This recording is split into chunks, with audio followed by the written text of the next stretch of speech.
Estoy exactamente en el mismo sitio donde estaba la semana pasada. Bueno, hace menos de una semana, de hecho. Es decir, en el dique sur de la Terminal 1 del aeropuerto de Barajas. Me he venido aquí a pesar de que el avión seguramente salga por otra puerta y no en este dique, porque es donde tengo este café, que se puede grabar estos a la contra de manera tan cómoda. Los otros, los de la parte de allí de la terminal, están de bote en bote, es imposible sentarse. Y además hay mucho más ruido que en este. Además estoy aprovechando que la hora que la que voy a pillar este vuelo, se han ido ya todos los vuelos a América, bueno, casi todos. Hay uno que se va a Honduras. De hecho, la cola que está ahí, esa es un vuelo a Palmerola, que es el aeropuerto este nuevo que han abierto entre Comayagua y Tegucigalpa, que se conoce que va lleno, porque la cola empieza allí en esa puerta del fondo y sigue hasta aquí. Vamos, no les arriendo la ganancia, después de haberme comido yo el otro día un jet lag de padre muy señor mío. Pero bueno, en fin, merece la pena. Comayagua, por cierto, es una ciudad colonial hondureña que yo no la conozco, pero según parece está muy bien. A ver, no al nivel de Antigua Guatemala, que es una genuina joya, además muy bien cuidada, ni creo que tampoco del Santo Domingo colonial, que estuvimos la semana pasada, y digo estuvimos porque os he subido ya todos los vídeos, pero vamos, que está muy bien. Bien, supongo que no irán a Comayagua estos, se les ve muy playeros. Bueno, se ve mucho hondureño de la comunidad hondureña que hay en Madrid, que es bastante grande, y luego mucho playero, que vaya a Roatán y a todas las islas de la bahía que hay en Honduras. Es por lo visto un lugar paradisiaco, al menos paradisiaco para los playeros. Bien, este a la contra aeroportuario, os preguntaréis que dónde me voy. No me voy a Santo Domingo, por desgracia. Me gustaría irme porque en Madrid se echa un frío tremendo. Voy con la Barbour, el jersey y todo. Bueno, aquí se puede estar en manga corta, pero poco más. Y además me he mojado de venida de casa hasta el aeropuerto. Me voy a escuchar un concierto, me voy a tomar un día libre, sin que sirva de precedente, que es este Viernes Santo, porque me voy a escuchar un concierto a Londres, al Barbican, donde la Academia de la Música Antigua, la Academy of Ancient Music, que es una de mis orquestas favoritas, desde que era niño además, mi padre compró unos discos, unos CDs hace muchos años, era yo un niño, de, bueno, eran varios compositores, Händel, Vivaldi, Johann Sebastian Bach, y venían grabados por, bueno, la grabación era de esta orquesta, que está especializada en el periodo barroco, que es mi favorito. El director y fundador de esta orquesta es, pues no sé si seguirá vivo, Christopher Hogwood. Y bueno, yo me fasciné ya con 10 o 12 años y desde entonces, pues bueno, tengo muchísimo material, tanto de este como de otra orquesta inglesa que se llama The English Concert. En este caso la fundó un tipo llamado Trevor Pinnock. Bueno, pues nada, en el Barbican, la Academia de la Música Antigua, que cumple 50 años, es decir, casi los mismos que tengo yo, pues en los 70 nacieron cosas buenas, esto hay que decirlo. En su 50 aniversario, pues presenta en el Barbican Center, que está en la City de Londres, la Pasión según San Mateo, que es la obra más perfecta jamás compuesta. Vamos, que merece la pena irse a Londres, irse a la Conchinchina, irse a Honduras a escucharla a cualquier sitio, porque las 2 horas y pico de placer absoluto que voy a tener mientras lo escucho este viernes, pues ameritan y compensan de sobra el viaje. Bien, de lo que os quiero hablar, que luego os quejáis de que siempre me enrollo y tal, pero bueno, forma parte del encanto de la contra, os cuento cosas además de la noticia. Os quiero hablar de lo que se habla a las 24 horas del día en España, y que no es otra cosa que nuestro querido tío Antonio, también conocido como Pedro Sánchez, conocido en la prensa, quiero decir, porque ya sabéis que en la contra en directo se le llama tío Antonio, por razones humorísticas, básicamente. Bueno, y porque le llamaron Antonio en cierta ocasión. Bien, Pedro Sánchez podemos llamarle cosas peores, pero bueno, yo me quedo con lo de tío Antonio para no calentarme más. Bien, Pedro Sánchez, como bien sabéis, tiene difícil lo de gobernar porque anda con muy pocos diputados y luego tiene un problema añadido, y es que con sus socios las cosas no van bien. No va a poder aprobar los presupuestos, ya en el mes de enero le tiraron uno de los decretos que había, la convalidación del decreto que había aprobado, se lo tiraron a la cara, como si fuera un trapo mojado. Entonces, muchos se preguntan si va a poder o no va a poder gobernar, porque igual se queda en la Moncloa sin hacer absolutamente nada, dándose paseos en el Falcon y tal. No, pretende gobernar por decreto, y de esta manera poder esquivar y sortear los problemas parlamentarios que tiene, es decir, la debilidad parlamentaria que tiene. Tiene en total, con sus socios de Sumar, con sus socios y socias de Sumar, tiene 148 escaños, luego le faltan estos 176, 28 para la mayoría absoluta. Vamos, que necesita, sí o sí, le guste o no le guste, necesita pactar con mucha gente si quiere sacar algo por mayoría absoluta. Y hay un tipo de decreto, no todos, pero hay un tipo de decreto que necesita convalidarlo en el Congreso de los Diputados. Tiene 30 días, después puede aprobarlo, eso entra en vigor, pero a los 30 días se tiene que convalidar. Y en el caso de que no lo convalide la Cámara, pues queda derogado en el acto, el decreto en cuestión. Luego tampoco tiene presupuestos, como os comentaba, porque ha decidido no sacarlos adelante. Le hicieron la jugarreta esta de convocar elecciones en Cataluña y sospecha con buen tino que lo más probable es que no pueda este año aprobar presupuestos. Pero el tío quiere seguir en el gobierno. No le demos más vueltas, esa es la realidad. Quiere seguir en el gobierno como sea. Le queda la posibilidad de gobernar por decreto ley. Ya sabéis, ha aprobado muchísimos, pero claro, eso lo tiene complicado porque los decretos leyes tienen que ser convalidados en el Congreso. No hay mucho más, lo aprueba hoy y dentro de un mes, a finales del mes de abril, pues tendría que, como máximo, tendría que convalidarlo en el Congreso. Y si no, sería derogado en el acto y no le serviría de nada. Bueno, pues habría hecho la ley, el decreto ley para un mes, tampoco sirve de mucho. Así que lo que todo indica, y no solo indica, sino que lo ha confesado el propio gobierno, que gobernará directamente por decreto, real decreto, lo que se conoce como real decreto. No es lo mismo un decreto ley que un real decreto. A veces se tiende a pensar o a asimilar como, no, supone la misma cosa. No, no, no exactamente. Los primeros son normas con rango de ley. El decreto ley, si lo dice la palabra.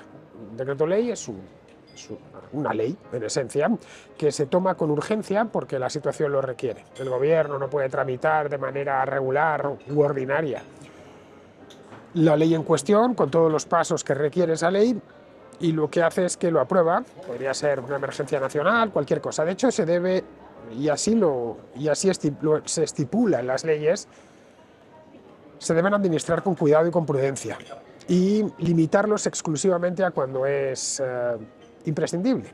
Ningún gobierno se aviene a eso, salvo cuando tiene mayoría absoluta. Es la única circunstancia en la que utilizan el decreto ley como debe de ser utilizado, porque es que de la otra manera tienen mayoría absoluta, es decir, pueden pasar lo que les dé la gana. Caso Mariano Rajoy en su primera legislatura. Los segundos, los reales decretos, son, aunque parezca que es lo mismo, ya digo, se llaman decretos ambos, pero es que en este caso son normas con rango de reglamento y se tienen que, por lo tanto, como reglamentos que son, se tienen que aplicar conforme a las leyes existentes, la que sea. Un reglamento, como bien sabéis, es una norma jerárquicamente inferior a una ley. Bueno, cualquier estudiante de Derecho de primer curso creo que conoce la jerarquía de las leyes, al menos en España. La primera es la Constitución, luego vienen las disposiciones, las directivas europeas exactamente, luego ya vendrían los tratados internacionales, luego las leyes emanadas de las Cortes y las de los decretos ley, y luego, por último, los reglamentos. Ya vengan estos reglamentos de las Cortes o de las comunidades autónomas. En esta última fase también estarían las leyes autonómicas. Es decir, esta es más o menos la jerarquía normativa en España. En otros países pues será similar, aunque es posible que tenga otros nombres, especialmente en los países, bueno, no digo ya los países donde no se habla español, los que se habla español estoy hablando, quizá utilicen otros nombres. Bien, desde luego reales decretos no los llaman, porque el único país hispano con monarquía es el nuestro. Lo de real decreto va por lo de real, royal, vamos. Los reales decretos no necesitan pasar por la Cámara porque no son leyes, son simples reglamentos y en la Cámara se legisla. Se aprueban en el Consejo de Ministros y ya, y no hay mucho más. Y con eso es suficiente, automáticamente pasan al Boletín Oficial del Estado. Se convierten en reglamentos, en decretos, reales decretos, sin más. Pero no son una ley que ha pasado por las cámaras. Claro, van provistos de, llamémoslo, una legitimidad limitada, teniendo en cuenta, uno, que son reglamentos, y dos, que se han aprobado solo directamente por el Consejo de Ministros. Vamos, que tienen una representatividad limitada. En el caso del gobierno actual, limitadísima, porque el gobierno actual, en fin, tiene 148 escaños. Ya está. no, se está lejísimos de la mayoría absoluta, y el partido en el gobierno, el partido principal del gobierno, que es el PSOE, tiene solo 121, de hecho no es ni siquiera el partido más votado por los españoles. Así que tiene la ventaja, la desventaja esa, de que de legitimidad andan, o de representatividad andan un poco cojos. Eso al tío Antonio le da igual, como es obvio, pero a cambio no hay que negociar nada, que eso es exactamente lo que nuestro querido Pedro Sánchez busca. No quiere que le molesten, quiere, bueno, pues poder gobernar a su gusto, conforme a lo que a él le apetece en cada momento, y si pudiese cambiar la ley ahora mismo, la cambiaría. Si pudiese dotarse de plenos poderes, los cambiaría. No lo dudéis ni un segundo.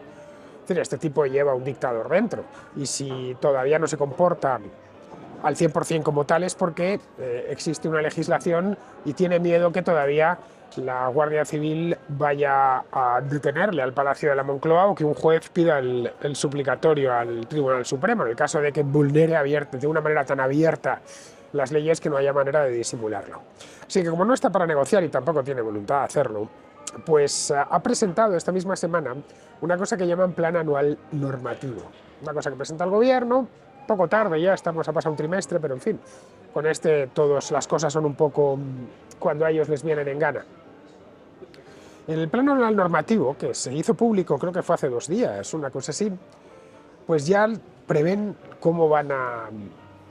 ¿Qué tienen previsto hacer? Vamos. Entonces, esto lo dice, bueno, esto es más o menos la hoja de ruta, esta palabra que está tan de moda últimamente, la hoja de ruta del gobierno, la hoja de ruta legislativa a lo largo de lo que queda de año. Ya no podemos decir para este año porque es que han pasado 3 meses. Bien, pues aquí nos encontramos con que tienen previsto aprobar 149 reales decretos.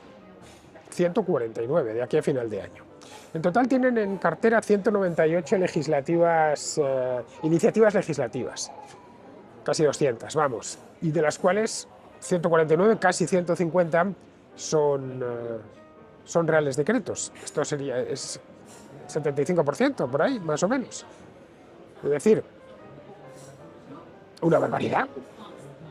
Que el 75% de tu plan anual normativo sea por y perdonad la expresión, pero es muy madrileña, por mis cojones morenos, pues hombre, no sé, muy democrático no parece, lo digo por si acaso al otro lado hay algún votante del Partido Socialista. A él seguramente le parecerá bien, pero claro, lo otro ya sabéis, sería que estuviese aquí el zarcismo de los mercados, ¿no? Pero el año pasado, como comparación, este año es el 75%, el año pasado fueron el 30% los reales decretos, que ya me parece muchísimo. Yo creo que los reales decretos habría que limitarlos lo más posible, precisamente por ese problema que tienen de representatividad y hasta también, en cierta medida, de legitimidad. Este año, por lo demás, aparte de los 149 reales decretos, quieren aprobar 49, lo que quedaría, de una cifra a la otra, leyes de todo tipo, entre las leyes orgánicas y las leyes ordinarias.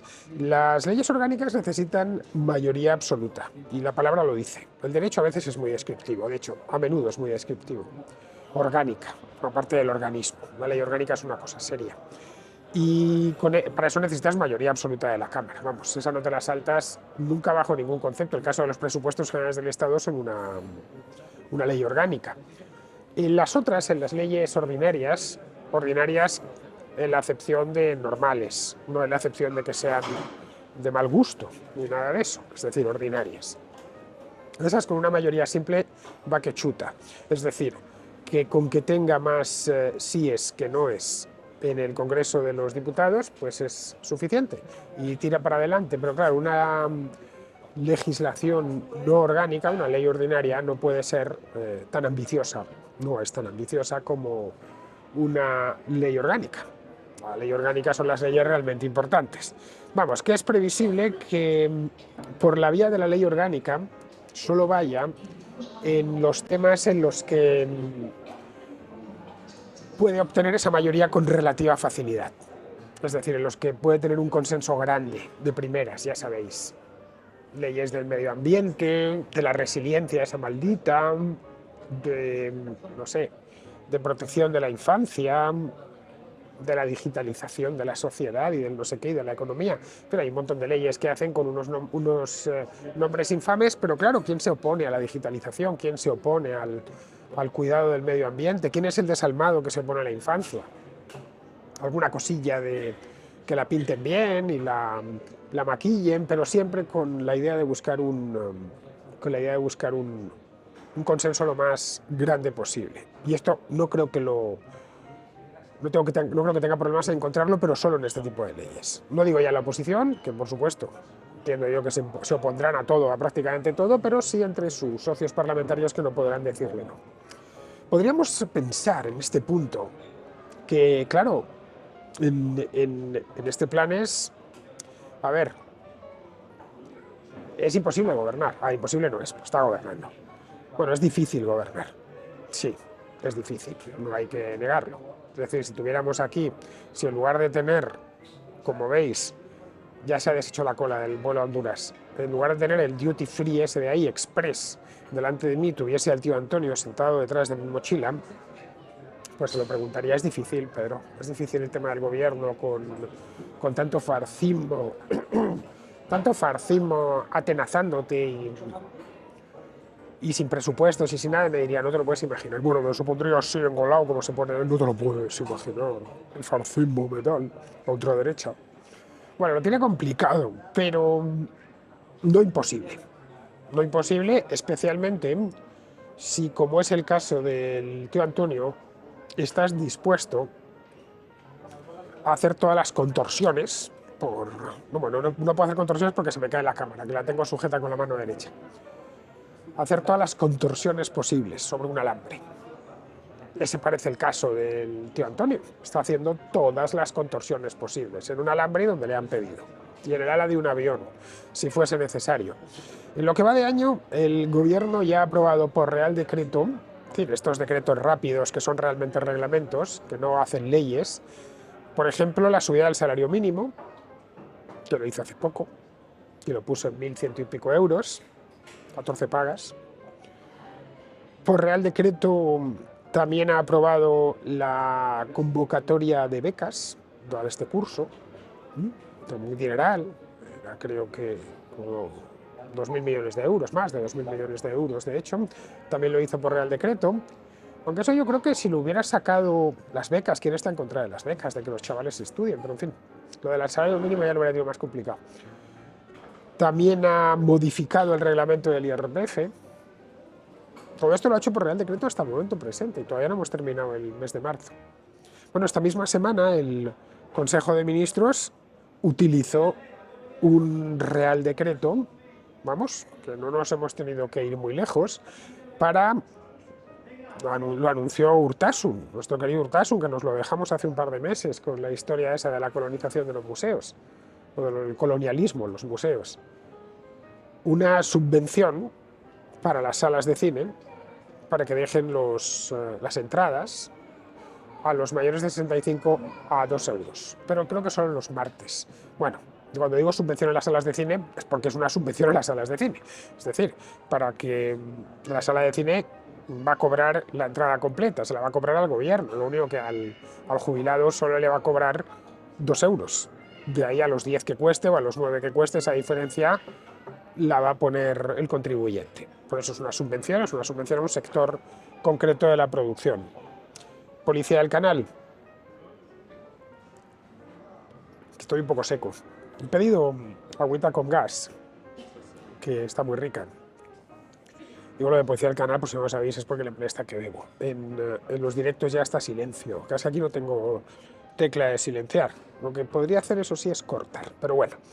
Bueno, pues respecto a los decretos ley, estos que necesitan convalidación, estos que hay que llevar a los 30 días, que os comentaba al principio, también se reserva unos cuantos. Es decir, a pesar de todo, tiene confianza en que todavía puede sacarle a sus socios más de lo que los socios seguramente estén dispuestos a... No decimos socios, porque claro, es que son unos socios un tanto peculiares. Un socio es un socio, es alguien del que te puedes fiar, ¿no? Pero bueno, no sabemos cuántos decretos ley va a sacar, lo cual es perfectamente razonable que no lo hayan incluido en este plan anual normativo, porque es un plan y los decretos ley están pensados y concebidos para algo urgente. Sí, tú no puedes hacer previsión de una urgencia, es para algo que no, una urgencia, un imprevisto. De ahí que, claro, no los han consignado ahí. Supongo que algunos los querrán pasar por decreto ley si ven que tienen la posibilidad, que dicen, oye, aquí hay posibilidad de sacarlo vía decreto ley, pero claro, cada vez que saque un decreto ley lo tiene que negociar con un montón de gente, y entonces a ese montón de gente le tiene que estar haciendo concesiones, y cada uno le pide una cosa distinta, pues no es que tenga que negociar con uno, es que tiene que negociar con varios. Sí que no sabemos, no tenemos idea cuántos decretos ley va a meter, pero los que pueda o los que no le quede más remedio, porque claro, el decreto ley ya no es un reglamento, es una ley en condiciones, los que no le quede más remedio los sacará. Vamos, que no pueden meterlos en un plan anual normativo porque cantaría demasiado. En la legislatura pasada, como bien sabemos, y de hecho hice una a la contra, no sé si el año pasado o el anterior, porque de esto Pedro Sánchez tira mucho, en la legislatura anterior el gobierno abusó de esta figura muchísimo. Aprobó, fulminando todos los récords habidos y por haber desde el año 1977,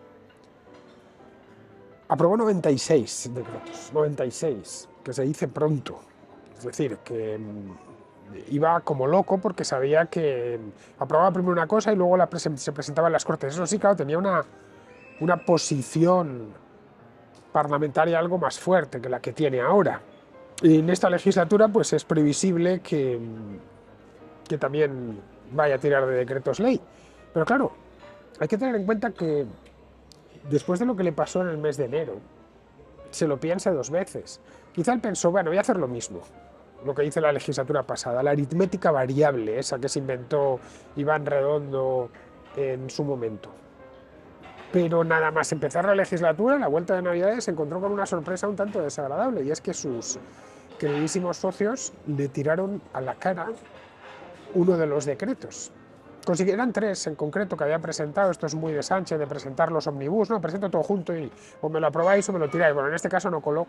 Le aprobaron dos, pero a cambio de que con Junts per Catalunya le concediese muchas cosas, entre ellas las competencias de inmigración a la Generalidad de Cataluña, que lo cual fue bastante polémico y todavía aquella polémica sigue coleando. El tercero, que era el de la reforma del subsidio de desempleo, recordadlo, ahí hubo un problema, pero hubo un problema con Podemos, con los 5 diputados de Podemos. Bueno, en aquel entonces eran 5, ahora son 4. Y es que los de Podemos se querían tomar una venganza con Sumar, con Yolanda Díaz, y se vengaron ese día y le tiraron, en este caso no más que tirárselo a la cara a Pedro Sánchez, le tiraron lo del subsidio de desempleo, se lo tiraron a Yolanda Díaz. Así que, bueno, mejor no arriesgarse, no vaya a ser que le dé al diablo por enredar y la cosa se ponga peor. Vamos, que es improbable que se arriesgue más de lo necesario, porque después de una de estas sales muy humillado. Y además eso, una cosa que ya has concebido como decreto ley, no reconvertirla en real decreto es difícil. Lo que no se han planteado bajo ninguna circunstancia, algunos diréis, bueno, pues para tanto sufrimiento casi mejor que convoque elecciones, que tire la moneda al aire, pruebe suerte, lo mismo, le va mejor. No, eso ni se lo plantean. Es algo, vamos, ni de lejos. Hoy por hoy, ya veremos dentro de un mes o 2 meses. No se lo plantean porque seguramente estas elecciones y con las encuestas que se manejan ahora les desalojarían del poder. Y les desalojarían del poder a gran velocidad. Es decir, la carambola que se produjo el año pasado es difícil que se reproduzca este año. Claro, lo que no pueden evitar son las elecciones que ya hay convocadas. No pueden evitar las elecciones en el País Vasco, que son dentro de unos días, las de en un par de semanas, vamos. Las de Cataluña, que son dentro de un mes y algo, y las europeas, que son dentro de poco más de 2 meses. Esas no las puede evitar, esas no dependen de él. Saben que lo que de ellos depende es disolver las Cortes y convocar elecciones, las Cortes Generales, es decir, Congreso de los Diputados y Senado. Pero no lo otro. Ahora bien, con lo que tienen ya tienen mucho. Y saben que lo único que puede sacarles de ahí, hoy por hoy, es una moción de censura. Y esa la verdad es que es poco probable que se produzca. Eso es lo cierto. No veo yo a a todos los socios que tienen, pues a Bildu, qué sé yo, al PNV quizá podría, pero Bildu no, o Esquerra, pactando con el PP y con Vox para una moción de censura. Sería algo así para ellos, como una especie de electrocución. En fin, así que con esto vamos a terminar ya, porque me tengo que ir a tomar el avión. Espero que os haya servido para algo, al menos para saber cómo vienen las cosas dadas. Yo, entre tanto, siguen embarcando los Duras, están todavía ahí, media hora, para embarcar el pedazo de avión ese. Bueno, pues desde aquí, desde el aeropuerto de Barajas, chicos, me tengo que ir a la otra terminal porque de aquí no va a salir, de aquí solo salen aviones muy grandes. Aquí normalmente, alguna vez te embarcan a Londres por aquí, pero muy rara vez. En fin, pues esta es la zona que sale de la Unión Europea, entonces, por eso aquí solo salen aviones, por lo general, tienes que ir a Turquía o a qué sé yo, Argelia, sitios así, o a la propia Inglaterra. Para los ingleses los británicos, esto del Brexit fue claro que les sacan de los aeropuertos, les sacan de donde salen los aviones pues eso, al norte de África, América. Los que van a la Unión Europea están no en la terminal de al lado, sino en las puertas de al lado, al otro lado de los pasaportes. Bueno, queridos, pues con esto ya sí que sí, me despido de todos vosotros, pues eso mismo. A ver si la próxima a la contra os lo puedo hacer ahí en Inglaterra. Hasta el próximo a la contra.